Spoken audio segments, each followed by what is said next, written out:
42 degrees here in Florida. Come with me to check all the animals.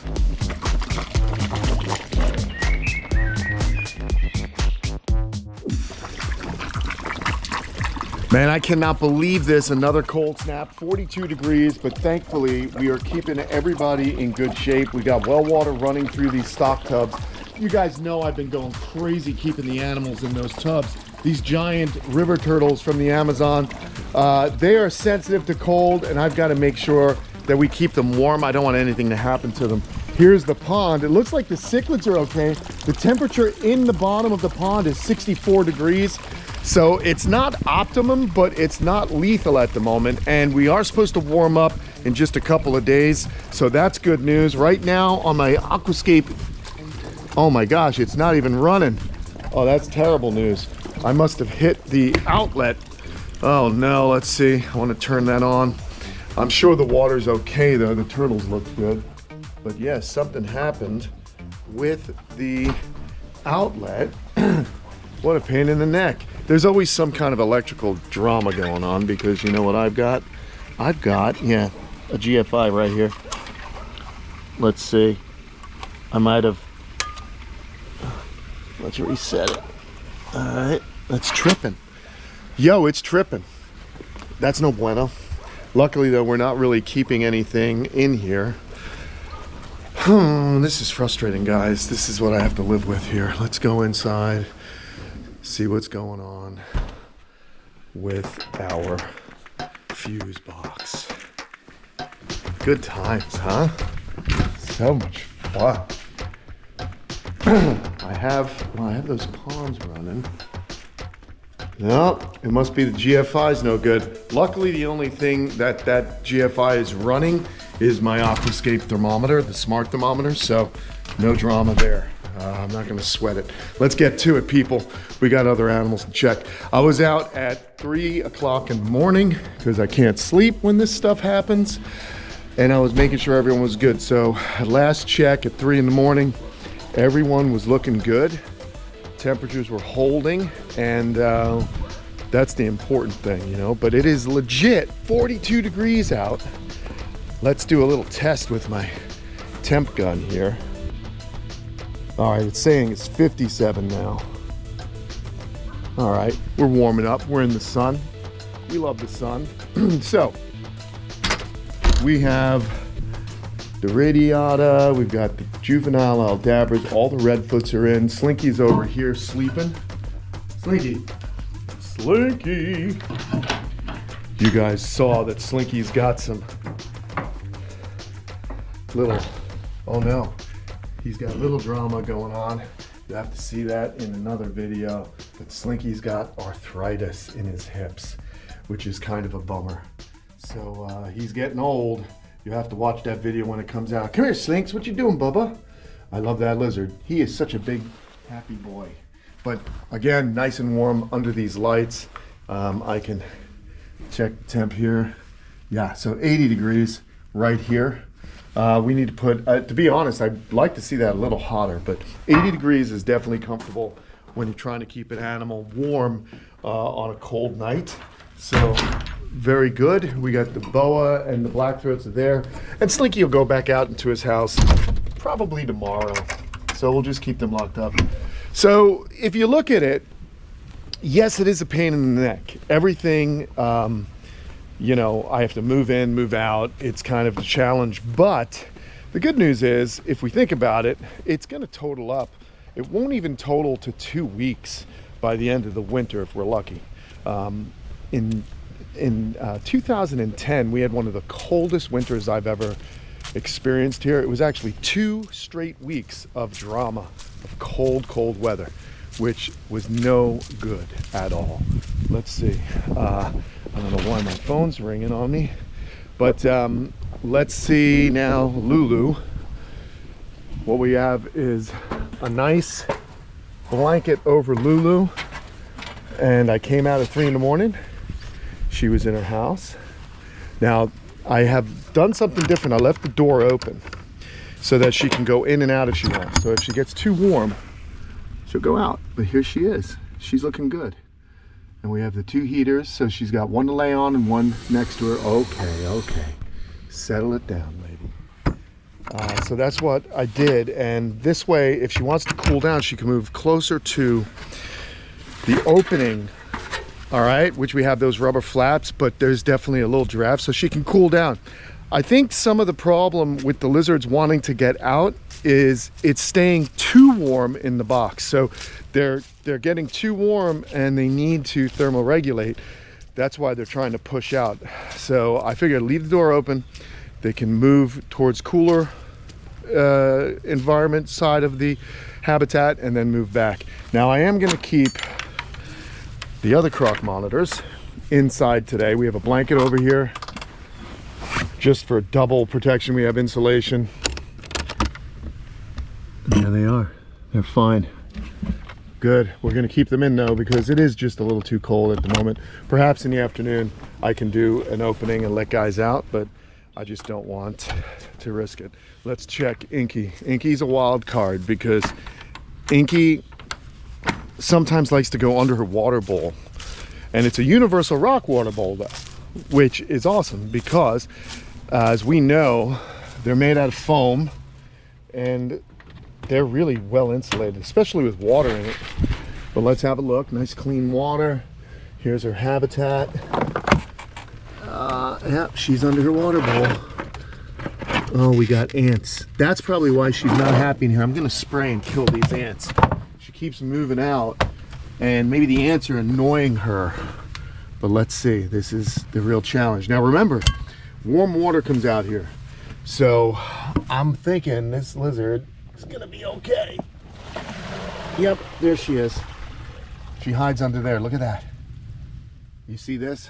All foam. And she looks great. All right, lady, I'm gonna put this back down on you. She'll adjust herself. We'll get the water back in. I'm not worried about her. She's clearly doing the right thing, living in underneath that universal rock. Now, clearly she's gonna get older and bigger, so that's not gonna necessarily work for the long term. But animals are smart. She prefers that kind of smaller environment, and actually, being that it's a smaller environment, we've got the ground, we've got the warm water on top. I know that there's insulation from the foam both directions, but I have to think the warm water is such a good insulator as well as the foam. So yeah. Now the next group of animals I worry most about are the caimans of Cayman Creek, because I don't have a heater. I just run 2 hoses into it on a timer. They come on every couple hours, and what's good is they actually hang out by the output. If you look where the female is, she's right by the output, and then the male's body is also there, kind of facing the other direction, but that's good news. Overflowing quite a bit here, but let's have a look at our temperature. Yeah, Cayman Creek, it's 63 degrees. So let's go ahead. What I do is simple. I just turn on my pump and I allow the water clearly to run over them.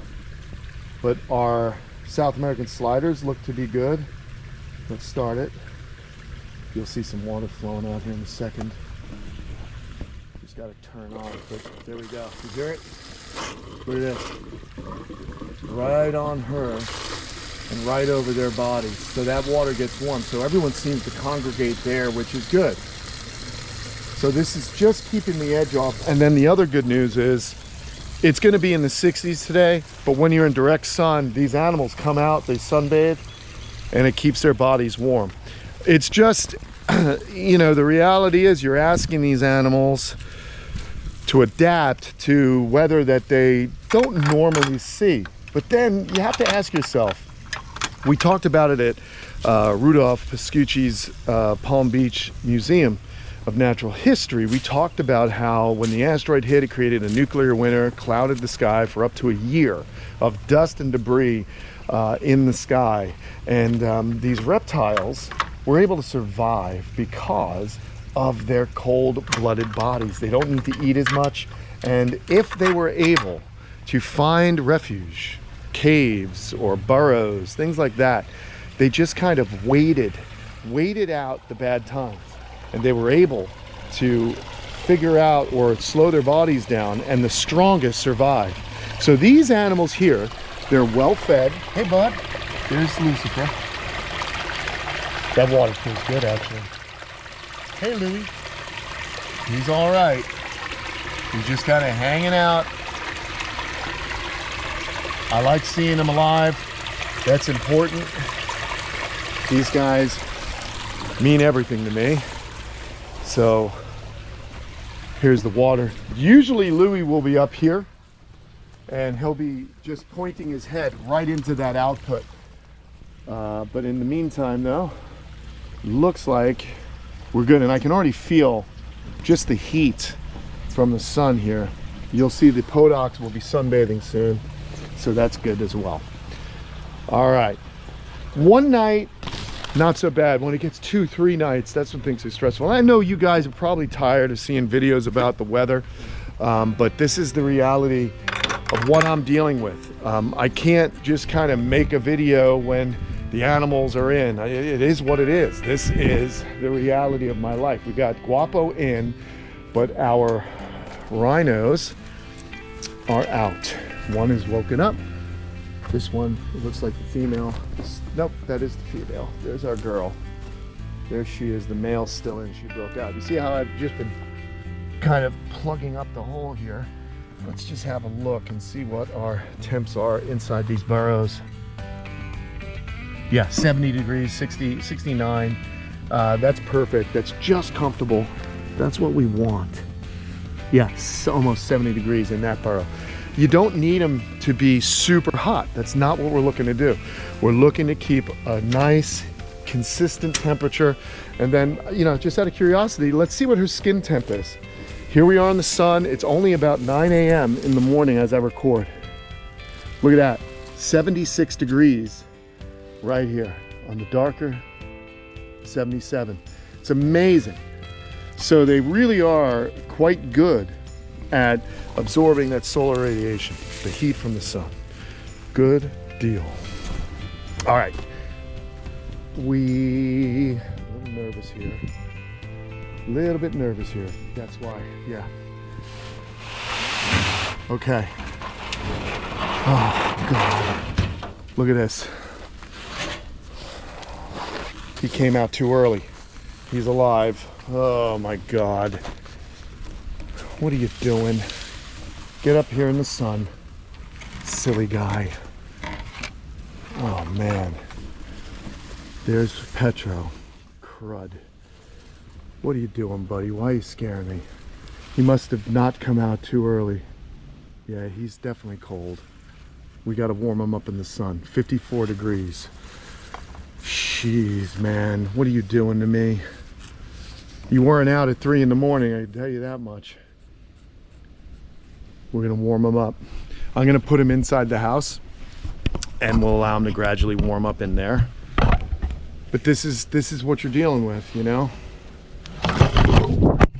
You're dealing with lizards knocking things over. Sorry guys, here's the thing I know about Cyclura. These guys are much, much better at taking colder temps, so I should have probably locked the door last night, but we'll just leave him under that light. She's in there, no problem. Damn it. I'm just gonna go ahead and shut the door, let him warm up, and I'll check him in a little bit. I'm not too worried about him. He's very strong. But man, it's so stressful, this weather. Here she is, Lola. There's my Lola. It's so nice and warm in there, even with this cap out. Yeah, look at that. 70 degrees. Oh my gosh. This is such a damn challenge, man. Stressing me out. Bummer. Okay. Everyone's waking up. We got a blanket over the mud turtles, and the mud turtles' water was at 77 degrees, so not stressing on them. We got our cherry heads locked up, safe and sound. Good grief. This is the challenge. They're okay in their box. Let's go check Frida.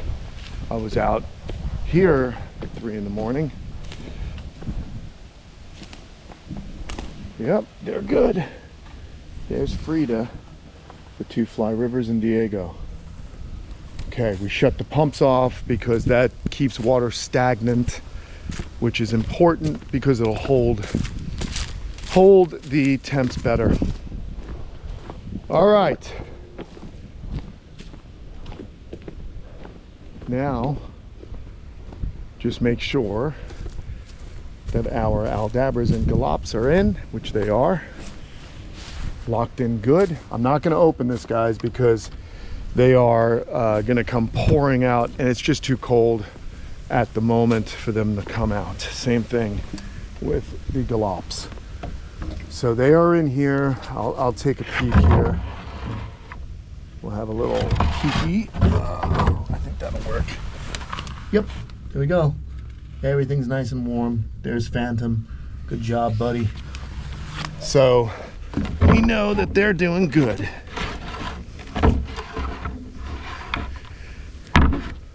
What are you guys dealing with? Are you keeping animals indoors?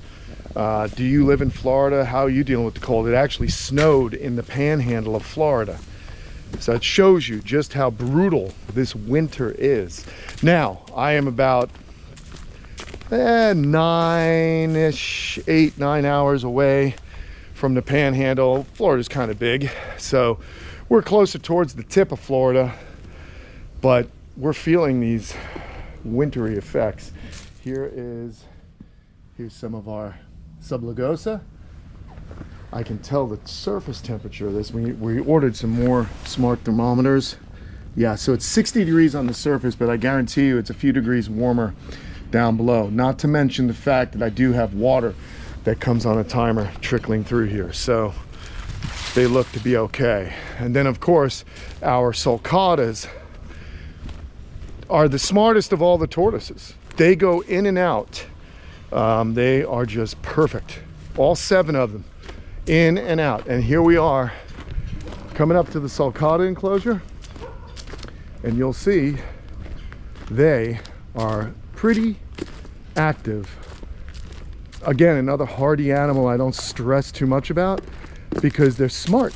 They come out to the sides. Okay, so let's see what the temperature is here. 95 degrees on that surface. 74 here, 69 in the shade, and 76. So they're warming themselves up. 68 on their flesh, 66 on their flesh. Very, very cool that they're doing this. So I'm not worried walking out. We got hay in here. They'll stay close to the house. They'll warm themselves up. They'll be allowed to walk around all day. They're just nuts. Like I said, you know, thing about sulcatas do come from a very harsh environment, extremely hot. Then there's some very cold nights. So they are actually more adapted than you'd think. That's why they dig those burrows. The burrows are what keep them safe from the extreme temperatures that they deal with in their range. And the turtles in the pond, we're hucking and hoping. I've never lost a turtle from cold in the big pond because it just normally does not get cold long enough to really affect that large body of water. All right, friends, there's a little trip around the camp. You can see the water's really flowing here, coming out nice and warm. So where are the fish? Look at this. They're congregating over here. Again, the fish seem to be fine, which makes me happy because I love all my little critters here at the camp. That's what's going on this week. Sorry, it is what it is, my friends. We'll check back on Petro. I'm sure he's gonna be fine. Don't stress. I'm not freaking out about Petro because the cyclora are way tougher than monitor lizards. Okay, friends, that's it. Don't forget to go to patreon.com/Kamp Kenan for more behind the scenes content and live chats with me every Thursday at 4 p.m. Eastern. And thanks for watching. I'll see you guys again on another episode.